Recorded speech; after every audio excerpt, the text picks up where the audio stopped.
It's my pleasure now to introduce to our panel session this morning. As I say, that's chaired by Paul Johnson, who many of you may know as Director at the Institute of Fiscal Studies, which is widely recognised as the leading independent economic research organisation for the UK. So Paul is widely published, has widely broadcast on the subject of the economics of public policy, everything from taxation and pensions through to climate change. So a really well recognised, popular and authoritative speaker on those subjects, and a regular contributor to news and current affairs programmes. As well as the IFS, Paul has held positions as Chief Economist at the Department for Education, as Director of Public Spending at the Treasury, and Deputy Head of the Government Economic Service. And has sat on councils for the Royal Economic Society and the Social and Economic Research Council. So I'm sure we'll have some fantastic views on what's taking place in the market currently. I will leave Paul to introduce the panel to you as they come up. It probably just requires me to congratulate Paul. I don't know if any of you watched the University Challenge alumni specials over Christmas, but Paul was on the winning team from Keble College that won University Challenge over the Christmas period. So congratulations to Paul. And if there is anyone from Reading in the room, probably least said about that, the better. Anyway, delighted to hand you over to Paul Johnson.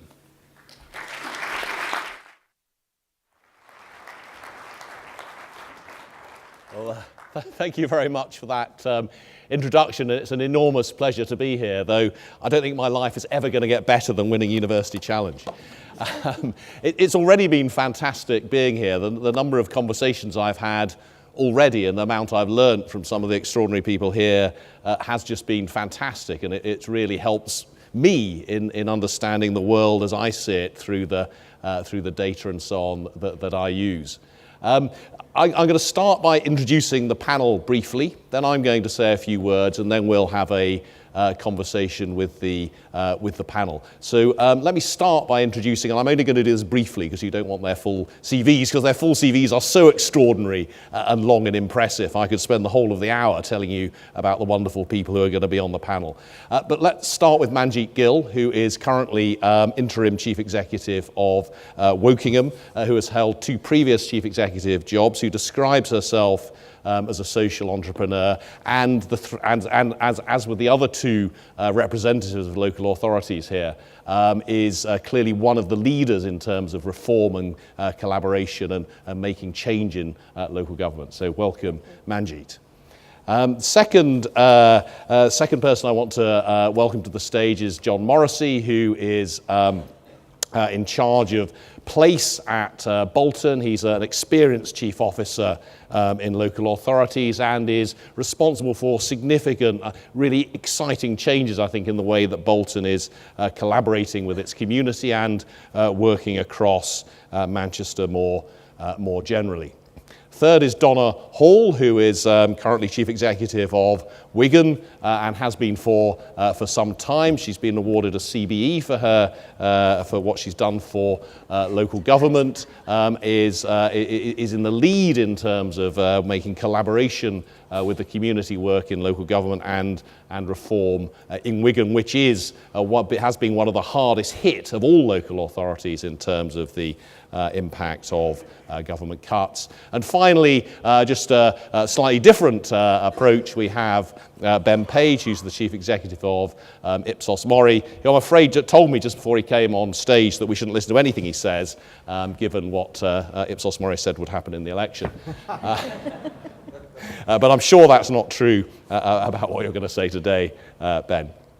Let me just start by giving a very brief perspective from where I stand about where the public finances and local government is. We've clearly been through over the last 7 or 8 years the most extraordinary period, both from an economic and from a government point of view. And I think it's very easy to forget actually quite what a remarkable period it's been. We've had the lowest period of economic growth since the war. We've had the worst earnings growth. Earnings are still below where they were in 2008 Well, according to Mark Carney, the worst since the 1860s. But given where the projections are, we may well end up with the worst earning growth since, I don't know, the Black Death or something, in terms of just how terrible it is. We're still in a position where the central forecast is that average earnings will be lower in 2022 than they were in 2008. 14 years without earnings growth is just completely unprecedented. We've got interest rates at their lowest levels since the Bank of England was founded in 1694. We've got productivity growing at easily its lowest rate since the war. We had a deficit at easily its highest level in 2010 since the war. It's very easy to forget that what we've got used to over the last 10 years is completely different from anything that we were used to from 1945 onwards. And of course that translates into what you all experience in terms of less money, and indeed communities who are much less well off than they might reasonably have expected to be. The cuts to government spending as a whole again have been historically unprecedented, driven of course by that cut in national income. The cuts to central government support to local authorities have been even bigger than the cuts in most areas of central government. You are becoming more reliant on your own resources from council tax and increasingly from business rates. And indeed, those of you who are most dependent on central government have been the ones who have been hit the hardest. And I guess the last thing I want to say is I'm sorry, but the next 5 years are going to look much more like the last 5 years than they will look like the 50 years that preceded that. We are not getting back to business as we used to think usual anytime soon. There's obviously an enormous amount of uncertainty about what's going to happen to the economy and therefore the public finances because of what's happening in Brexit. But on central forecasts, and even on pretty good forecasts, it's going to look pretty tough, which is why I think we're having this conversation today, because if you go through these squeezes for a decade and more, then the only way to respond is to change the way that you deliver things. You see that actually across the public sector. Up until about 2014, 2015, despite all of those cuts, all of the numbers looked okay. The health service was managing okay. The police and prisons and social care, well, they were just about managing okay, even after 5 years of cuts. You don't see that anymore. It's obviously not the case anymore. That's not the case in the prisons. It's not the case in the health service. It's not the case in social care. It's increasingly not the case in other areas of local government, and that's why the conversation I think we're having today is so terribly important. So with that uplifting introduction, I'm now going to move to hopefully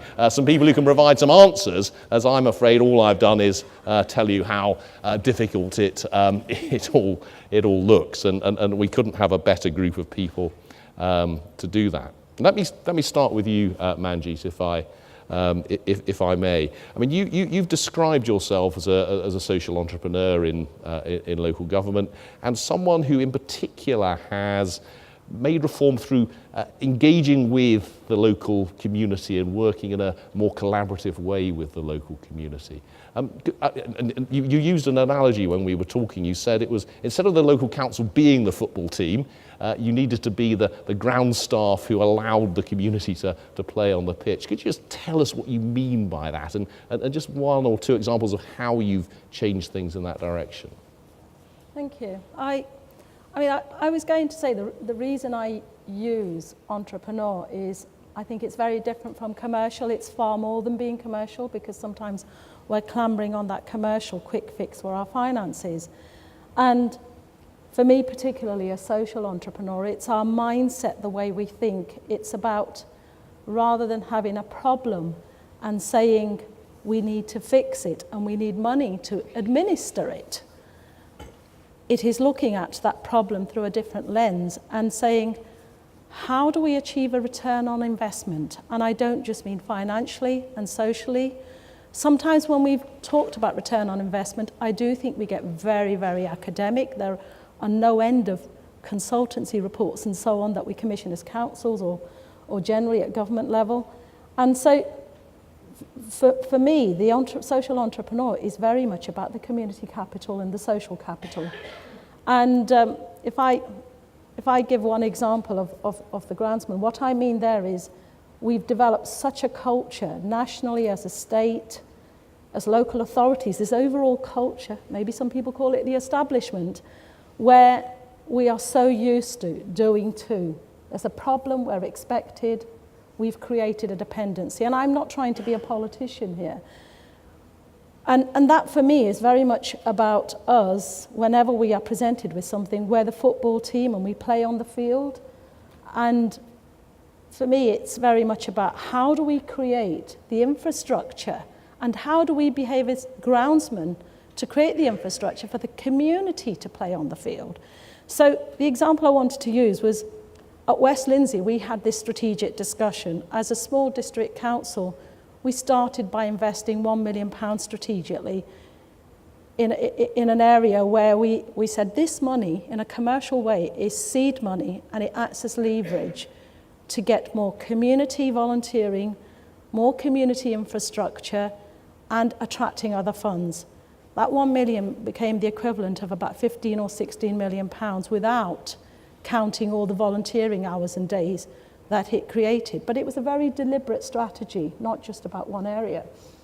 And it works, because my background, some of my interest and passion has been around that community co-production. And I've been observing this for the last 15 years, and there are so many pockets where it works. We've done it in some of the most disadvantaged communities and neighbourhoods. So there was a lot during the Blair times of the exclusion office, where we did a lot around disadvantaged communities. We created a lot of community trusts and so on. But we've always done it in a very patchy way. But the evidence is there that it works, and we need to scale it up. And our challenge is, how do we scale it up? Because as local government individually, we are so good at innovating, being creative and being entrepreneurs. But it is that different mindset that's crucial, because collaboration is really good. My key last piece of advice is, don't just collaborate with the public sector, that we end up becoming a silo as a public sector. Collaborate in partnership with the community and be officers on tap, not officers on top. And that is the mother of one of the estates of a heroin addict, in terms of how we help to develop that community. She said that to us, and I'll always remember that, in terms of that's the mindset we need to change to. And an entrepreneurial mindset that is about return on investment. Oh, that's fun. Thank you. I mean, I think if there's one phrase I'll remember from today, it's on tap, not on top. I might come back to you later about this issue of scaling up, because of course it's, in one sense, relatively easy to offer individual examples, but I guess the thing that really matters is how can you make this work right through a local authority, indeed right through the country. But before we do that, let me move on to John, who is who really, I think, pushing forward the place initiatives in Bolton, and indeed has some experience across more generally. I mean, John, one of the things I'm interested in is how you partly it'd be nice for you to say a little bit about what you mean by the place-based initiatives, but how do you get that prioritised in this incredibly difficult world where obviously the urgent is always going to be pushing out the important, and the amount of money that's available is always falling, and yet there's presumably some leap of faith that's required to do things differently. Yeah, so firstly, thank you for the promotion, but just in case my boss hears, I'm not in charge of place. I'm in charge of place-based integration, which is subtly different. So place-based integration, because I don't know the degree to which that will translate outside of Greater Manchester, really, Donna. So it's probably worth just saying a little bit about that. That's essentially the core strand of our Devo deal. It's about our promise to government on how we will reform public services to deliver better for our citizens.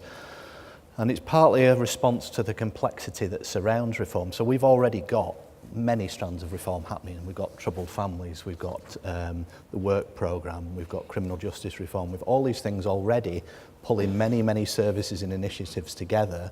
And what we're now trying to do is turn those into something that's really coherent. It's a bit like making a rope. You know, you take 3 twines to make a strand, then you take 3 of those strands and you make a cord, and you take 3 of those cords and you end up with a rope that actually looks like something, but you have to weave 27 things together to get there. It's a good analogy as well, because if you get it wrong, you just end up with a big mess in your lap that nobody can untangle. So it's really important for us that we bring those things together. And it's very tough because we're trying to drive better outcomes. Normally in any change programme, you'd accept a level of drop in productivity and effectiveness, but we're actually trying to ramp up our effectiveness at the same time as we're introducing all of these changes. So that's the integration part. The place part, though, my experience of that in Bolton, place making, place shaping is a very current, sexy thing. I would imagine anybody who's looking at chief officer jobs at the moment has got that somewhere in their CV. My experience of it in Bolton is probably twofold. There's big, sexy, shiny stuff, and there's very small and local stuff. So in terms of this big and sexy stuff, for Bolton, we've just announced that we'll be investing £100 million over the next 5 to 7 years in trying to completely reshape and regenerate our town centre, because that's vital, that's the heart of the town, and it's really important economically and symbolically. And that's relatively easy to invest in because it's bricks and mortar and it's things that you can see and things that people look at and think, oh, thank God the council's actually doing something finally. But the other bit, the local bit, and I think it's the more important bit, but maybe that's because it's the bit I'm more involved in, is, you know, this is really where the rubber hits the road in terms of collaboration and reform. This is about getting down into communities and really working with them intensely and very directly to try and we talk a lot about demand management, and actually I would say a lot of our demand management has been fairly crude. We've been choking off demand and we've been trying to find inventive ways of not letting people get to services with good intentions, and we've generally tried to transform those. But what we've not really done a great deal of is absolutely understand what sits under that demand and try and really change things at that fundamental level. That's much harder to invest in than bricks and mortar because it's very airy-fairy, it's very fluffy, it's all that community stuff that we used to do, but we can't afford to do now because the budget is too tight. I suppose one of the examples of that, similar to Manjeet's, is one of the things that's on my radar at the moment is bowling clubs. So we've got about 30 bowling clubs in Bolton. They cost us about £300,000 a year. We have between 3,000 and 3,500 active members of those clubs. They're largely white, they're largely male, they're largely elderly. And as you'd expect, they're a relatively easy savings target. But what I'm trying to do is look at that very differently, because actually those are physical spaces and they're in communities, they're in our places, and they could be something very different. So part of the discussion that we're trying to have is, you know, if we look at those 3,000 members, perhaps one of the things we find is that those people are a third less likely to feel socially isolated. They're 19% less likely to get type 2 diabetes. They have more social capital. Their weight management is better. All these things. Now, if Sanjay's out there, I've completely made those figures up, so please don't quote me on them. But that's the kind of discussion we need to be having, because actually then what we need to do is go to our colleagues in the CCG and say, genuinely, you know, we need you to understand why we probably can't continue to fund some of this stuff the way that we do, and we need a really open conversation about that. And we're all trying to do it. We've all made starts, but it's still very difficult. And we need to be able to say to people, this is not us as a council trying to walk away from something. We genuinely think that when you look at these figures, you will be satisfied that it makes sense for you to invest in those things and to expand them, because the health outcomes will be much better. These people will have 3 or 4 more years of healthy life, which has a direct bottom line. You made that number up as well. Impact for you. Absolutely, I did make that number up. I can tell the economist is in the room. So So that stuff is really challenging and really difficult because it's not just about what do we pay for, it's about who pays. And so those are the kind of issues that we're wrestling with around places, but fundamentally they come down to people, and probably what Donna will talk about is how you get to those people and work with them. Well, that's exactly where I wanted to take forward with Donna, and particularly, I mean, what you're describing really with things like the bowling clubs is that you're obviously providing something that's valuable to people, but it's also preventing, you think, some of the problems of social isolation and health and so on. And that's certainly, prevention is one of the things that central government has struggled with forever and is frankly pretty hopeless at. It knows intellectually that there are things that you can do to prevent demand in the future, but has never been able to find the method or the route to doing that. But whereas Donna, I think one of the things that you're really focused on in Wigan is actually on that preventative approach. So I think it'd be really nice to hear something about how you've achieved that. No problem, Paul. I think our journey started about 6 years ago, and I think it was your organisation who told us we were the third worst affected council in the UK by austerity, so thanks for that. But it was quite sobering to get that message, and we knew 6 years ago that we couldn't continue to just chop little bits off services. We had to radically reinvent our role as a community leader, and very similar to Manjeet's analogy, we saw ourselves as facilitators of change and a radical shift in the relationship between citizen and state, not doing things to people but doing things with people, and in enabling communities to improve their own localities, to improve their own families, and to get people's lives back on track.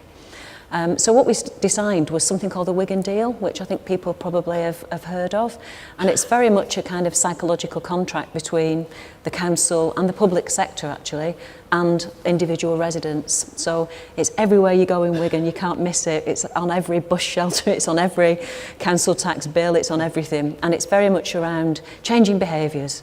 So it isn't just about recycling more, because that's a key part of it, but it's about the digital side of things as well. If you go online, if you use a Report It app and take a picture of a cracked paving stone and send it in, you'll get a response within 24 hours. It's done, but it saves us also £10 per transaction. So it's very much about we're working with you and we're keeping your council tax down. So this year we're freezing council tax. I think we're the only council in Greater Manchester that's freezing its council tax. And I think we've got now the lowest level after Trafford, which is a Conservative council, of council tax in Greater Manchester. So we recognise that our residents are having to suffer through austerity as well. So keeping tax down is one of our real key drivers. Prevention is key to it. And if I can pick two examples where prevention has really helped us to make savings. So we've saved over 160 million in the last 5 years. And services have got better, which is a bit bizarre really when you think about it. And whenever we get Ben's team to come in and do our place survey every year, our residents are happier than they were 6 years ago when we had loads of money. It sounds like you should all be listening hard here. And that's because we have adopted a totally different relationship with residents. So two areas I wanted to pick was social care and early years. So social care, we are very unusual in having a balanced social care budget, because I think it is the biggest area of crisis in local government at the moment, where you've got an increasing ageing population, less money, and a lot of kind of comorbidity where people have got increasingly complex conditions. We're keeping them alive through more technology, better medicine, but they're struggling to exist out of care homes.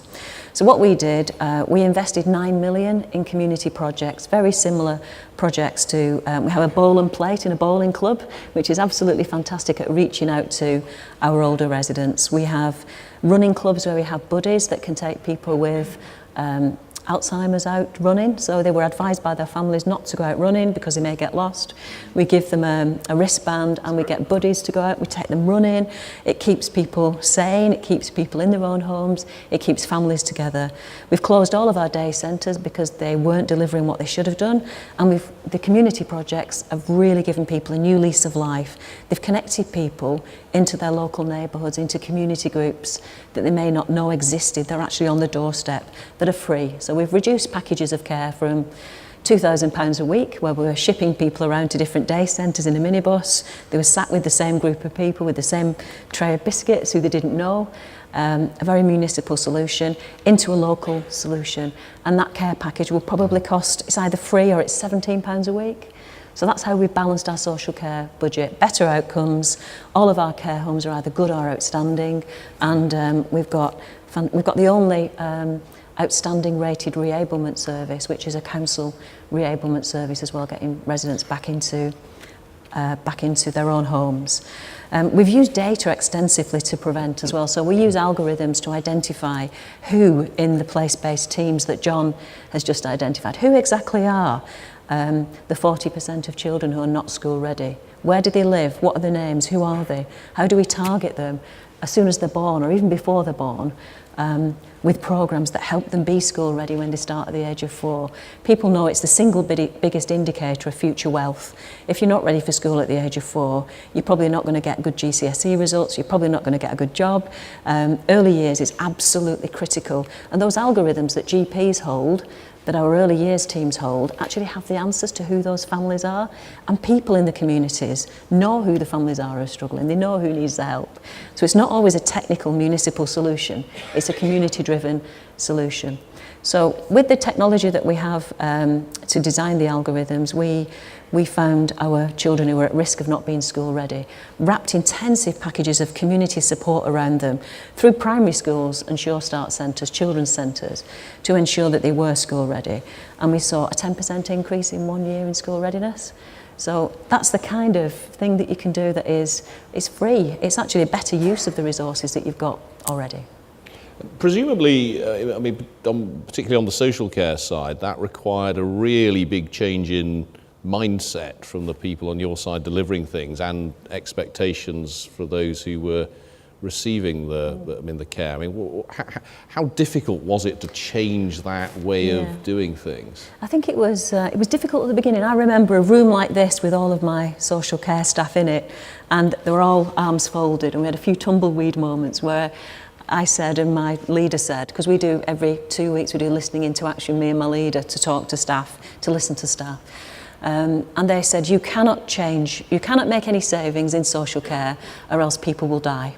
And I'm sure as leaders in public service delivery, we all get that every day, don't we? Whether it's children's social care or adult social care, do not cut my service or else people will die. It isn't about just cutting the service, it's the intelligent use of data and behaviours of staff. So very much like Manjeet, we don't have staff who feel they're in charge of communities and they're intervening in people's lives. We have people who are enabling change. So all of my staff, even the bin men, are trained anthropologists. So they've all been on the Wigan Deal training where they have the asset-based approach. And we have 3 core values: be positive, be accountable, be courageous. And we're the best council to work for in the UK, according to Best Companies. We got rid of the people who didn't believe in it. I'm sorry, that's really brutal. But, you know, the biggest amount of money in local government is invested in salaries. If you've got people who think they're in a job for life, who don't really care about the community, who think they've got all the answers, and I'm sorry, it's time to say goodbye. We always say, sorry if there's anybody from St Helens, but go and work in St Helens. We don't want you in Wigan. It could be anywhere, not just St Helens. But, you know, we've now got a team of people who are really up for it and really passionate about communities. Great. It's not just the rugby league where you're in competition. So, Ben, I mean, it sounds like you've done some work in Wigan and certainly more generally with communities understanding their response to local authorities. Perhaps you could just, first of all, tell us a little bit about the big picture in terms of people's perspective. The macro picture is, of course, and there are lots of people in the room who weren't alive in the 1980s or were very, very young indeed. But local government has gone on this journey, which some of the older people in the room, including me, you know, the sector as a whole is massively better than it was in the late 80s, early 90s. Massive improvements in productivity, and you see that up to 2010. Since 2010, In terms of public perception, which I measure, I mean, you have examples like Wigan or Hackney. You can show places that have completely changed in terms of how people perceive them. Quality of service, education is a great success story, of course, in London for the sector. Absolute dross around 1990. And by 2010, you know, more recently, some of the best schools in the country on average. So you can see that the sector has made huge strides. I think the challenge is still that, and the great thing, the great strength of local government and its great weakness is, of course, that it's local. Now, we can have a debate about whether it's possible to run a national service. We'll talk about the National Health Service in a minute.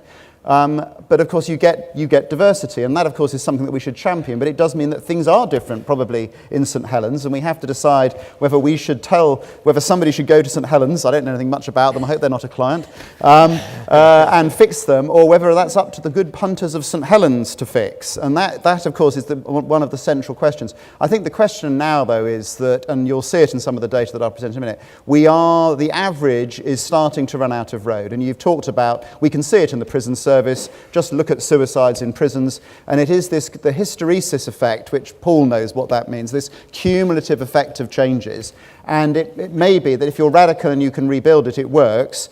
I think the question I would have also for Manjeet is that I've been a happy recipient of money from single regeneration budgets, New Deal for communities, all sorts of things from various incarnations of CLG or whatever they're called to this week or this month.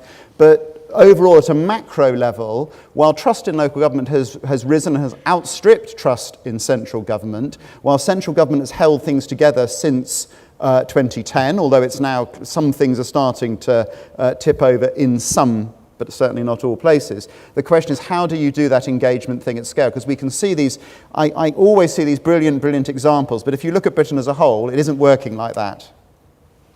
And so is are people's perceptions of local government as varied as local government, or is the perception... There are big ranges, yeah. And that's it. And to be honest, it's always been like that.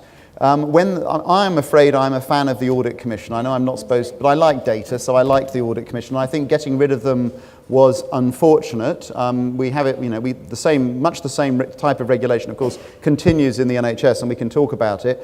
But it's clear that what gets measured gets done, and where there's a focus, things happen. Where you've got, where it's up to a local authority to decide how much it's going to participate with peer review, it allows people who, if we want to sink back into obscurity. And in terms of what I do for a living, which is trying to use performance data or measurement data about what people think about services to try and drive improvement. If I'm brutally honest, we worked with about half of local government before 1997. Obviously, it then became obligatory, but it's now back to a smaller number of authorities who really want to do it.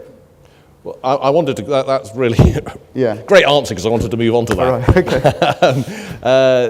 So I know, Manjeet, one of the things that you were keen on talking about was the use of data and analytics and changing the way that you're doing things, given the much better information that you can have. And I'll come on to Donna as well, who was talking about that. But could you just tell us about how you have made use of greater analytical capacity and more data and digital information to change things? Right. I just wanted to, first of all, comment. I think Ben almost stole one of the things I wanted an opportunity to say, was that when you talked about scaling up, that I actually feel we need something again in terms of the Audit Commission. I'm not somebody who follows rules. I'm not a fan of autocracy and so on. I've been a rebel all my life. But CPA for me, you could see that was the driver. That was a comprehensive performance assessment. It was about corporate CAA governance. Went too far, but CPA was definitely a driver for improvement. And comprehensive performance assessment, it provided a framework. Going back to scaling up, how do we do it? A framework, how do we get some of the common voices? That framework was there. So you need a sort of central body like the Audit Commission to facilitate that? Yes, because when the Audit Commission went, at that time, with the level of budget cuts we had, I remember saying to my colleague of a chief executive of an NHS trust, where I was a non-executive director, saying, Tom, I actually don't envy you having more money, because the amount of regulation you've got, it's difficult. We at least, our money's been cut, but we have the freedoms and flexibilities to innovate. However, I think that was okay. I always felt it would be okay for about 10 years, but I've learned that I think it was okay for about 3 or 4 years. And we really need something now. And you don't think that you as a sector can collaborate yourselves and recreate something or create something that will help you do that? It's the willing people, isn't it? You get a mixture of people who are curious. You have conferences and so on. It's going to be the ones who are curious, who are willing to learn and so on. And that's what CPA Excellent was about. The difference between good and excellent was you were good managers, you did certain things and you got to good. The only difference between good and excellent was that you never stood still. You didn't think you were good and you were constantly curious and wanted to learn. So the peer reviews, as you say, I've struggled with that for the last 5 or 6 years. And it's a case of the good ones will take it up. Some of the others seem to want to take it up. I've seen peer reviews that have been taken up and they're gathering dust. The Wokingham one, I've stumbled upon it in a drawer in the last couple of months. So you need the carrot and the stick. Sorry, for me, it's not about the carrot or the stick. You need both. It's not either or. And so I think that's really important. And the issue is that simply doing it yourselves, collaborating, there's clearly no stick, but there's also, you may just lose a lot of people along the way.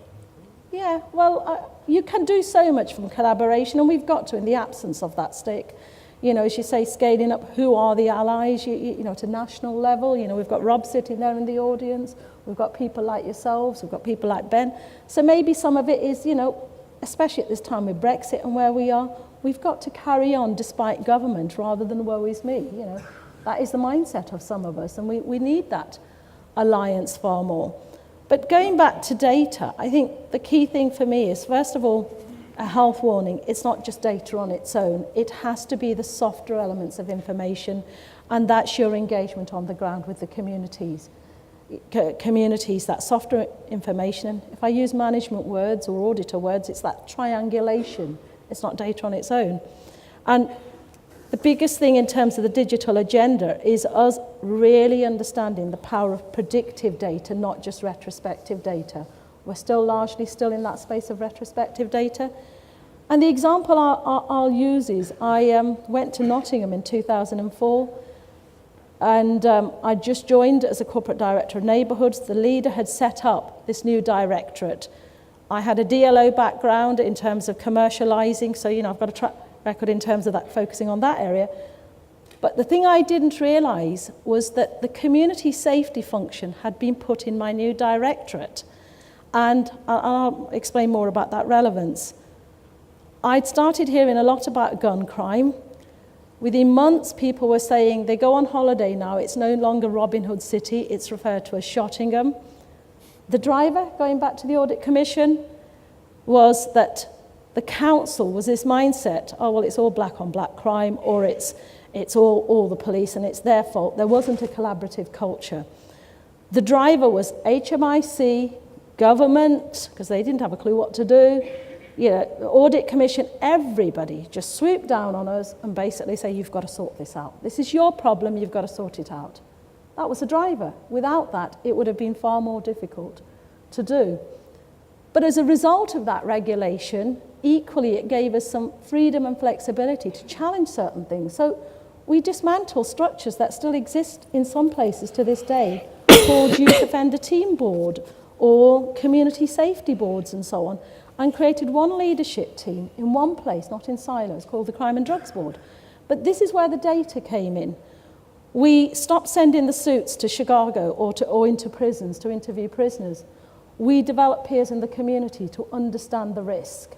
What was this risk upstream in terms of the peers of some of the people in prison who had been offenders, taking those offenders in prison seriously, who regretted what they do, that, trigger on the gun, and understanding that granular information of why they did this.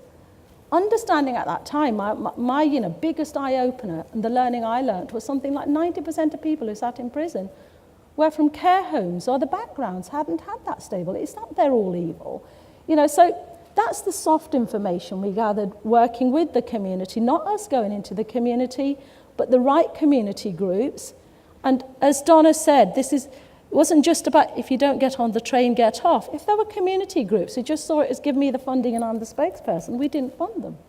It was the ones who were going to be collaborative.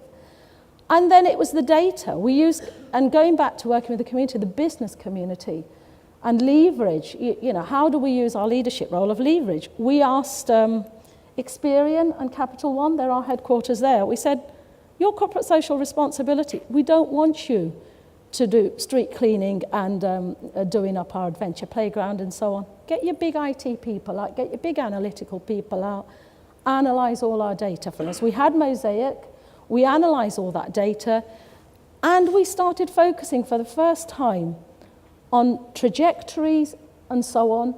It was easier doing it with them because the challenge for us was to change the culture and capability of our organisation, to start thinking predictive and trajectories, and it was alien. We were used to looking back and being retrospective.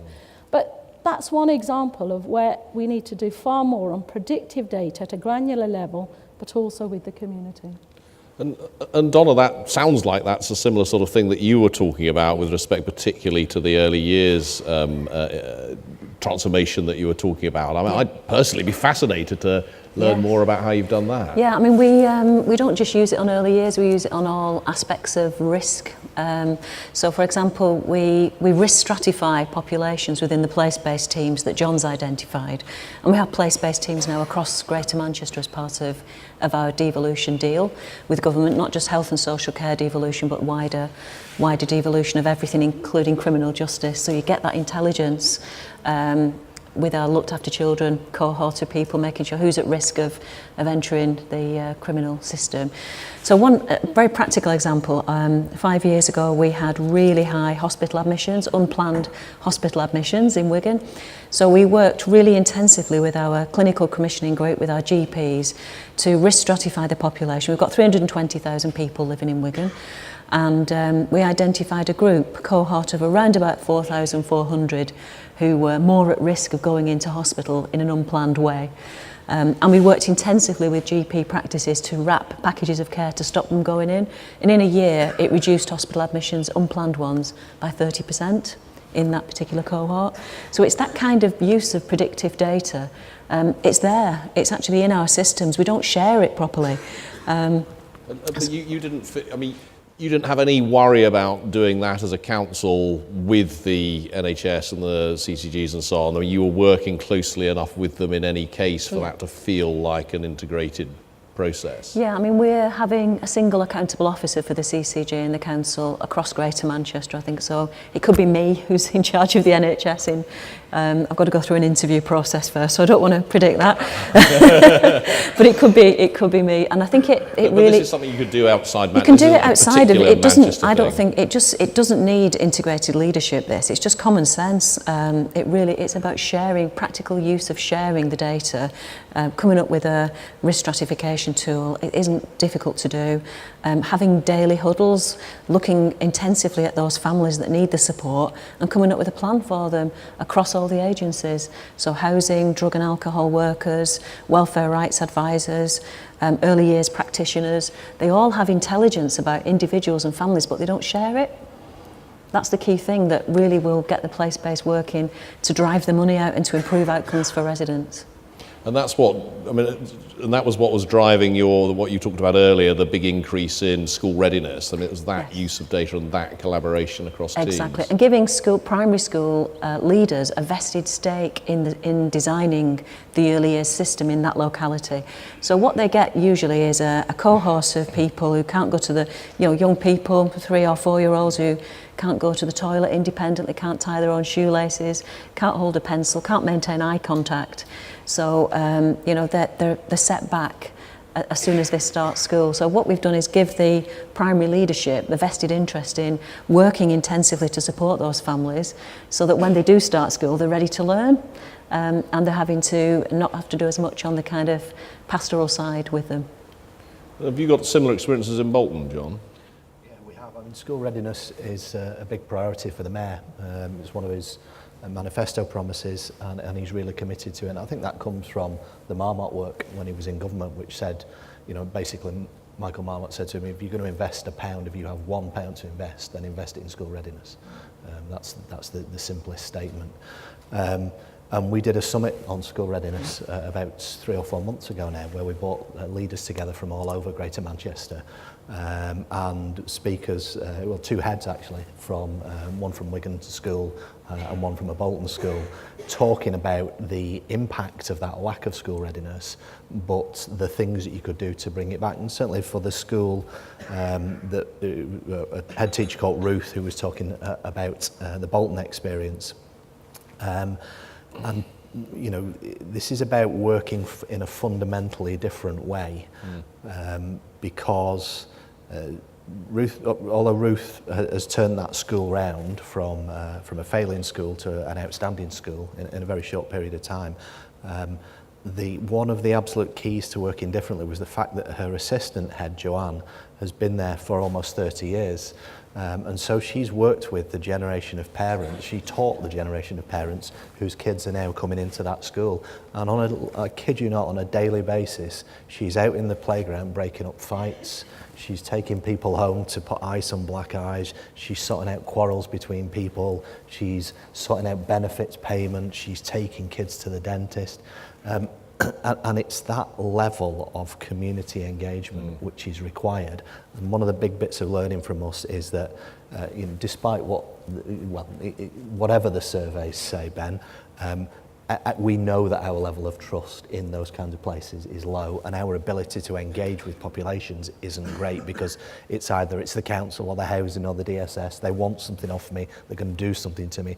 The school doesn't have that issue. They absolutely have the relationships. So their ability to get in. One of the challenges, John, is that if you look at how involved people are in their community, unfortunately, after decades of spending, at a national level, there is an inverse correlation between poverty and engagement. So the richer the community, the more engaged they are, and the poorer the community, generally the less. So there's a lot of work to be done. Yeah.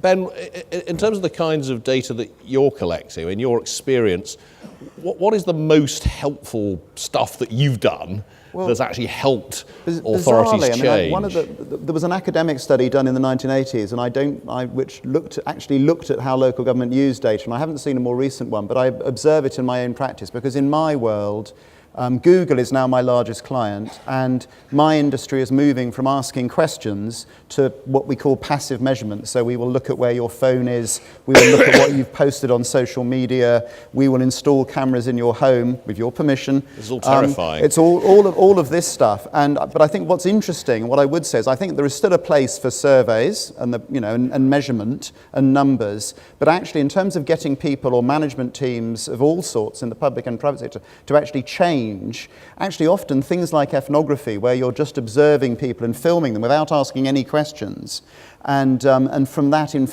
getting a much deeper understanding than just, are you satisfied with refuse collection in Wigan, which sort of tells us something, but that often, and to be honest, what I found is what the original study said, and I don't think I've changed my views in 30 years, and that is that actually it's about the management team's willingness to act on data. The data is never going to be perfect, the data is never going to be complete, it will always be partial, sometimes some of it will be out of date, but it actually stems from the management team's willingness to do it. Because in my industry today, I mean, we're a 170 million business in Britain, billions globally, and still probably half the stuff we do is wasted in both the public and private sector because of either unwillingness to act on the data or inability to act on the data.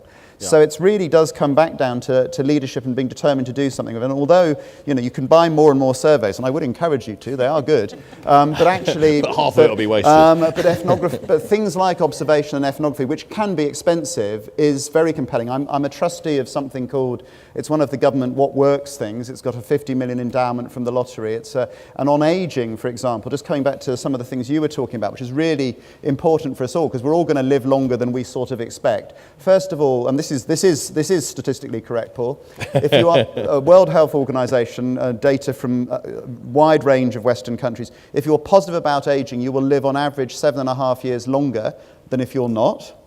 So if you're adaptive, one of the reasons the people who go to the bowls clubs will live longer than the people who sit on their arses is partly because they're physically going to the bowls club, but probably also they're more engaged. And the other thing, interestingly, about old age, which again is a big challenge for us all, is that the biggest predictor of your well-being in old age is not actually how much money you've got or even your health. It is your social network. And a big challenge to all the professional men in the room, because I can see some, those of us who invest our whole identity in our jobs and everything else, do need to think about what happens when the job stops, because I've got horrible video footage of what happens, and it's not good. You have scared me. Right, okay. Particularly, not both of those bits. You also need to be optimistic. It was terrible. Donna, quickly, and then we'll go to the Totally agree audience. with Ben's point about ethnography being the most underutilised bit of data collation. And again, that's why we've got all of our staff, even the bin men, as trained ethnographers.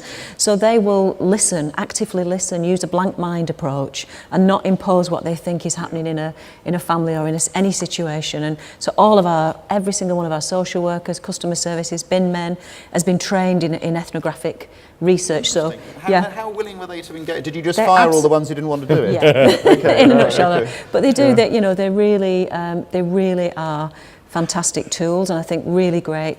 Now they're kind of more of an ambassador, but they listen actively. And then they feed back to... And they feed back into the system. So that data gathering and intelligence, we don't need external people, to come in and help us, because our staff are doing it all the time, every day. And we've used a fantastic anthropologist, Dr. Robin Farrow, to design all of our staff training modules for that. So it's brilliant. That's a really inspiring example of using staff and resources in an entirely different way. That's fantastic.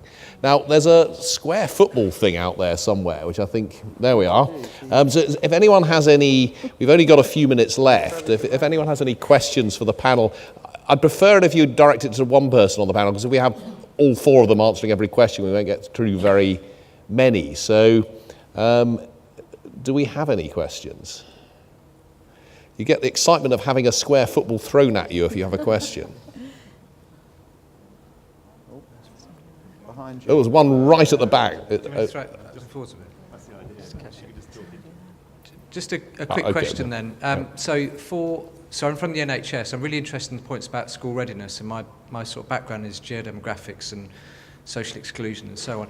What role do you see for the NHS in addressing some of these issues, given how big it is? So somewhere like East Kent, given how often people come into it, how do you see our role over the next 5 or 10 years, given ACSs and Devo Manc, and so I'll be very interested in your views on that. It's been quite council focused, but I'd be very interested in the NHS as a resource to deal with issues like school readiness. You're at the coalface. I think I was going to look at you, Donna. You're at the coalface. Yeah, I think it's absolutely critical, and the NHS has got the biggest part to play, I think, more than any other partner in school readiness, because as soon as you find out you're pregnant, you go to your GP. If you're trying to get pregnant, you go to your GP. But at the moment, the main conversation there with the GP and the pregnant woman is around the health of the mum and the baby, not the income, the ability to parent that child. So we have an 8-stage new delivery model in Greater Manchester, which we're happy to share with you, where we talk about what is the role at that first point of pregnancy, in fact, even pre-conception, of the GP in that relationship. What is the role of the community midwife, of the midwifery service, and how do we collect data around children families who might be struggling, mums who might be struggling. We did a brilliant piece of work with an organisation called Pause. Don't know if people have heard of Pause, but we found out there were 89 women who in the last 5 years in Wigan had over 500 children taken into care as soon as they're born. 89? 89 women who'd had 500 children. So some had had 11, 12 babies, but no one was working intensively with those 89 women to stop them having babies. We would take the child into care, we would look after the child, we would leave the woman. And that happens everywhere. That's not just in Wigan. That's not just in Wigan. So you need to. I think the NHS is absolutely critical in helping us to identify and work and give those women a job, give them some confidence. Stop them keep having babies that are going to be taken into care because we're just ignoring them and focusing on the child. That's a fractured system of government we operate within. And what you can't do with GPs in Wigan who don't play ball, though, is send them to St Helens. So you get all the collaboration you need. Absolutely passionate about it, because they see that 40% of their appointments are non-medical. They're about welfare, they're about stress, they're about things that are not, a prescription will not help unless it's a social prescription, and connecting somebody into the things that prevent them dying early. There was a question right at the back, which I guess means the football needs to travel a distance if it hasn't already. Give it a go. Where was the question? Who had their hand up? I hope they're not sure. Right. Okay. Oh, this is really exciting. Now, the next question I want near the front. Hi, I'm sort of fairly new into working with housing data, but I've come from working with troubled families data, and I think in both aspects there seems to be a lot of complex data which isn't being inputted in the first place very well. And what has been the best strategies you've found to ensure that the staff on the front line and the staff who aren't data people start seeing the value of the data that they are effectively the inputting in the first place? Who'd like to take that? Manjeet? I can talk about data, but that's I was going to say that I thought I'd comment on that, because my current role has been exactly about some of that. And if I just put it simply, I mean there are quite a few components, but if I put it simply, I call it the soft and the hard, it's not the carrot and the stick, the soft and the hard, that it's as much focusing on reinforcing the value and the benefits of why input the data and join up the data. And so those, good news stories and the why, and those conversations you have with your staff and so on, and with members and so on. So it's reinforcing in that soft way, that soft leadership. But the hard element is making sure that the system works. So with some of our housing options and the benefits, it was actually elements in the system not working for our staff. So making sure the tools work, but then also making sure that we've got the right quality assurance. And this is what I meant about the Audit Commission. We've lost our way in some of the areas of assurance and governance and so on. So it's an element of the hard and the soft is what I found has really helped to bring it all together. And then I love the whole thing about, going the digital is the whole customer, golden record and the customer account, so that whenever the customer is accessing us, they're setting up an account, and we're starting to move more towards data on a customer overall, and we're turning data into intelligence and knowledge. John, you wanted to add something? Yeah, the soft and the hard, and I think I'd go top and bottom as well. So in terms of a GM approach, we've set up something called GM Connect, which is an overall approach to information sharing and information governance, and that will be really important in terms of things like starting to standardise around systems, starting to make it as easy as possible for people to gather that data. I think the bottom part of that, though, is exactly what Donna's done in Wigan, which is you need the culture change so that people at the front line absolutely understand why it's important, why their bit of just collecting that data doesn't feel like something they've just got to do as part of the job and get it done as quickly as possible, but they see where it adds value and then they understand why it's important, and they'll only do that if they're on the bus. We've got 1 minute, less than 1 minute left, so rather than taking another question, what I'm going to do, extremely unfairly, is ask each member of the panel to, in one sentence, say what is the one experience or that you've had, that you've done, that you would like the audience to take away? What is the one thing that you think would make the biggest difference in terms of the conversation we've been having? I'll go in reverse order. Ben. You're just going to, having run a reasonably sized organisation, I think it is choosing, it's all the obvious things, choosing those things you're going to focus on and then measuring those, but being very clear about why you're measuring them and realising when it's time to stop, because they're not always going to be the same forever. But ultimately it's still about how we look after people and how we lead and manage people, rather than any systems at all. But you do have to be focused on some numbers, and it's that choice of those. It's getting those numbers widely shared and known. Because I've stood in rooms like this of my people and said, profits are down this year, and they're like, what? Really? And I send them a newsletter every month and stand up in front of them and say exactly the same thing. So you have got to be relentless in that. I'll shut up. Donna. So that wasn't I a think cough to picking- shut you up, that was a genuine cough. I think picking up on Ben's last word, being relentless and relentlessly listening to staff, relentlessly listening to communities and investing in communities. Brilliant. John? Well, Donna stole that point. I was going to say, get out and spend time understanding communities, because at the moment we've got 200 years of municipal history pushing us to do the right thing that we know, the stuff we're comfortable with and we can deliver now. You need to get out and listen to people about what they really need and then co-design those services with them. Manjeet? I'm not going to actually say community because my colleagues have said that. I know people see me for that. I'm going to go management and say it's about a comprehensive strategy. Sometimes we grasp individual things. Yeah, so for me, at West Lindsey, well, even Nottingham, you know, moving from 11 gun crime deaths to zero, yeah, that's part of the big thing in my career. I'm proud of saving lives and being part of that leadership team. But West Lindsey was a comprehensive strategy that was as much as I say about that social capital communities, you know, being the groundsman for them. It was as much about the modern council, the digital, the infrastructure and the tools of our assets, people, technology, information, and it was as much about that commercial mindset of how we commercial in procurement, regeneration, trading, etc.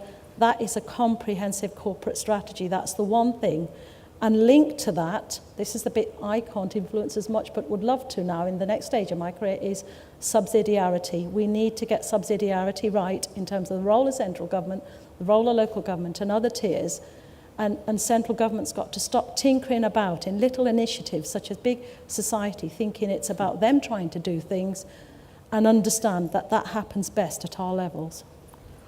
Well, thank you all. I mean, that really was one of the most inspiring sessions I've been involved in a long time, and there's some really big, clear messages there about listening, about collaboration, about using data sensibly, about bringing communities with you, about empowering communities, and about how the best in local government can do so much better than Whitehall, frankly, and certainly than Whitehall thinks local government can do. Join me, please, in thanking this just fantastic and inspiring panel.